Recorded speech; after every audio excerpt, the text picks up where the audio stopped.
आज मैं एक ऐसी शख्सियत के साथ हूँ जो शिक्षाविद के साथ साथ एक समाज सेविका भी हैं। उन्होंने समाज के लिए एक ऐसा काम किया है जिसकी जितनी तारीफ की जाए उतना ही कम है। तो अलका जी, आपका स्वागत है। बहुत बहुत धन्यवाद। मैं doctor Alka Agrawal Mewar institute of management में डायरेक्टर के पद पर आसीन हूँ और साथ साथ जैसा कि सर ने बताया समाज सेवा का भी कुछ कार्य करती हूँ। अच्छा, आपका जो समाज सेवा है, जब मैंने उसके बारे में जाना तो मैं कहीं ना कहीं आपका मुरीद हो गया हूँ कि आप जो है एक गरीब बच्चियों को जो शिक्षा का आप उनको शिक्षा तो उनको मिल ही रही है, लेकिन शिक्षा के साथ साथ आप उनको जो है कुछ चीज़ें ऐसी सिखा रही हैं जो उनके जीवन में उपयोगी होगी। तो मैं चाहता हूँ उसके बारे में आप बताइए। जी हाँ, यह आपने बहुत अच्छी बात कही कि आप मेरे मुरीद हो गए हैं। मैं थोड़ा सा समाज सेवा का काम करती हूँ क्योंकि ये जज्बा मेरे अंदर बहुत पहले से ही था और उसको मैं अपने अंदर जीवित रखना चाहती थी। तो एक संस्था में डायरेक्टर का काम करते हुए, हालांकि समय बहुत कम मिलता था, लेकिन उसके बावजूद भी मैंने 2014 में अपनी एक ट्रस्ट बनाई और तब मैंने ये सोचा कि मैं कुछ गरीब बच्चियों को शिक्षा का कुछ ना कुछ योगदान जो है वो प्रदान करूं। तो इस ट्रस्ट के तहत ही मैंने अरिहंत चैरिटेबल एजुकेशनल ट्रस्ट की स्थापना की और इसमें अपने सिलाई और कंप्यूटर के 2 सेंटर बनाए और उन्हीं के तहत मैं उन्हें शिक्षा प्रदान कर रही हूँ। नगर पालिका के एक स्कूल में 2 कमरों में अपना ये सेटअप बनाया है।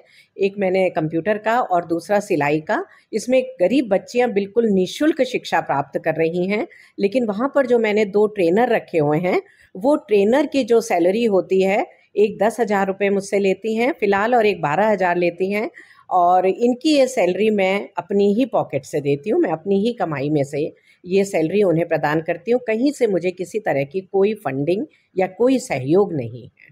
अच्छा, ये आपको ये जज्बा कैसे आया कि भाई आप तो एक बहुत अच्छे संस्थान में, एक बहुत अच्छे पद पे हैं, परिवार को भी देख रही हैं, परिवार के साथ साथ जिस संस्था में है उसे आपने नंबर 1 की स्थिति में पहुंचा दिया है, और आप जो है उसके बाद भी आपने समय निकाल के आप ये जो अच्छा काम कर रही हैं, तो ये कैसे आपने इसमें से ये तालमेल कैसे बैठाया? देखिए, इसमें सबसे पहले तो मैं यही कहना चाहूँगी कि ये जज़्बा शायद इनहेरेंट मेरे अंदर है। मेरी जो माताजी थीं, उनको भी समाज के प्रति वो बहुत संवेदनशील थीं और कुछ ना कुछ जो उनसे बन पड़ता था, वो उस समय किया करती थीं। आज से 30-40 साल पहले की मैं बात बता रही हूँ। तो वो घर में ही कुछ ऐसे बैग्स वग़ैरह सिल कर और उनको गरीब बच्चियों में बाँटा करती थीं और ये कुछ पारिवारिक वातावरण था। फिर उसके पश्चात जब एजुकेशनल इंस्टीट्यूशन की डायरेक्टर बनी, तो उसके बावजूद भी यहाँ पर जैसा मैं एक एनवायरनमेंट देखती हूँ, तो उसको देखते हुए मुझे लगा कि ये तो हम एक सेवा कर ही रहे हैं बच्चों को पढ़ाने की, लेकिन इसमें हम फ़ीस ले रहे हैं बच्चों से। तो क्यों ना कुछ ऐसे गरीब बच्चों के लिए किया जाए, जिनके पेरेंट्स के पास देने के लिए कुछ भी नहीं है, लेकिन फिर भी वो ये चाहते हैं कि उनकी बच्चियाँ आत्मनिर्भर बनें। तो इस विषय पर सोचते हुए मैंने बहुत सर्वे किया कि कहाँ पर मैं इन बच्चियों को शिक्षा प्रदान कर सकती हूँ। मेरे पास जगह का भी अभाव था, मेरे पास फाइनेंशियल रिसोर्सेज भी बहुत लिमिटेड थे।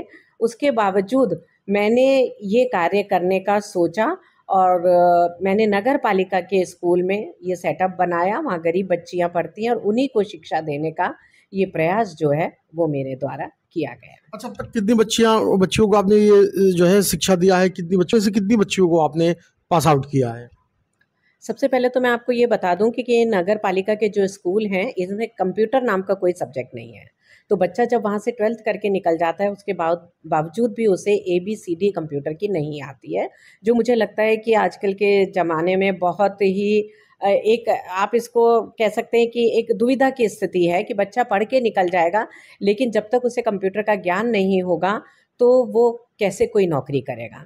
तो ये 2017 से मेरे ये जो सेंटर्स हैं वो चल रहे हैं और लगभग 6,000 बच्चियाँ अब तक इसमें शिक्षा ग्रहण कर चुकी हैं और उसमें से बहुतों को मैंने प्लेस भी कराया है।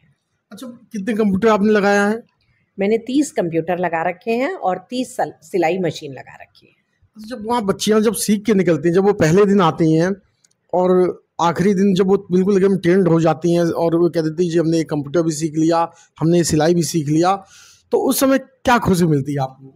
बस यही जो खुशी है, उनकी दुआएं और उनके चेहरे की मुस्कान ही मुझे इस काम को करने के लिए निरंतर मैं इसके लिए प्रयासरत रहती हूँ।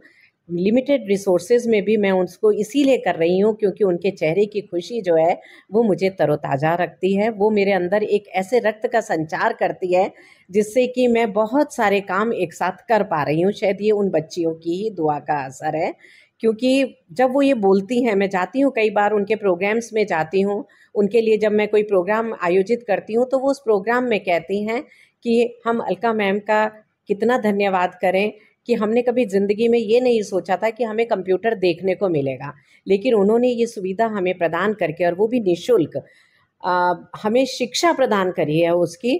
तो अब तो हम इससे रिलेटेड जॉब भी कर सकते हैं, आत्मनिर्भर बन सकते हैं। तो ये खुशी जो है वो हमें अलका मैडम के द्वारा मिली और उसकी वजह से आज हम कंप्यूटर सीख पाए और कंप्यूटर चला पाए। अच्छा, आने वाले इन फ्यूचर में क्या योजना है आपकी? योजनाएं बहुत बड़ी बड़ी है, लेकिन उसके लिए समाज को साथ देना बहुत ज़रूरी होगा, कुछ तो बताइए। क्योंकि एक छोटा सा ये सेंटर मैंने बनाया है 2 कमरों में, और मैं चाहती हूँ कि इसको बढ़ाकर बहुत बड़ा किया जाए। एक स्कूल में नहीं, नगर निगम के और स्कूलों में भी इसकी स्थापना की जाए, और इसके अलावा भी और तरह की समाज सेवा करने का जो जज़्बा मेरे अंदर है कि मैं कोई वृद्धाश्रम खोल सकूँ। मैं गरीब बच्चियों को सिर्फ सिलाई और कंप्यूटर की शिक्षा अभी दे रही हूँ, लेकिन और शिक्षाएँ जिससे वो आत्मनिर्भर बन सकें, जैसे कोई कुकिंग से रिलेटेड हो, बच्चे का जिसमें भी इंटरेस्ट है, कोई ब्यूटी पार्लर से रिलेटेड हो, या और भी कोई हाथ से हुनर जिसमें उस बच्चे के अंदर पैदा किया जा सके, ऐसे सेंटर्स बनाने का मेरा बहुत मन है। और इस तरीके से मैं समाज में कुछ अपना सहयोग जो है वो प्रदान कर सकूं और इसको आगे बढ़ा सकूं, ज़्यादा से ज़्यादा सेंटर्स स्थापित करूं जिससे गरीब बच्चियां, अभी तो बहुत थोड़ी सी बच्चियां इसका फ़ायदा उठा रही हैं, लेकिन समाज में एक भी बच्ची इस ज्ञान से अनभिज्ञ ना रहे, ये मेरी इच्छा है। चैनल के माध्यम से कोई संदेश आप देना चाहते हैं? जी हाँ, जो भी इस इंटरव्यू को देख रहे होंगे वो समझ चुके होंगे कि मेरी क्या भावनाएं हैं, मैं समाज के लिए कितना समर्पित हूँ और कितना कुछ करना चाहती हूँ। लेकिन ये भी मैंने स्पष्ट किया कि मेरे पास लिमिटेड रिसोर्सेज हैं। तो हम सभी सामाजिक प्राणी हैं और समाज के लिए ही, हम समाज से बने हैं और समाज हमसे बना है।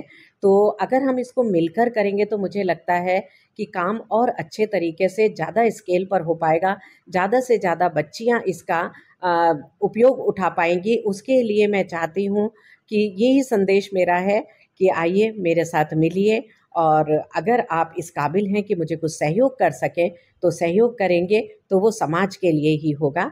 और ये मेरी तरफ से एक यही संदेश सबके पास जा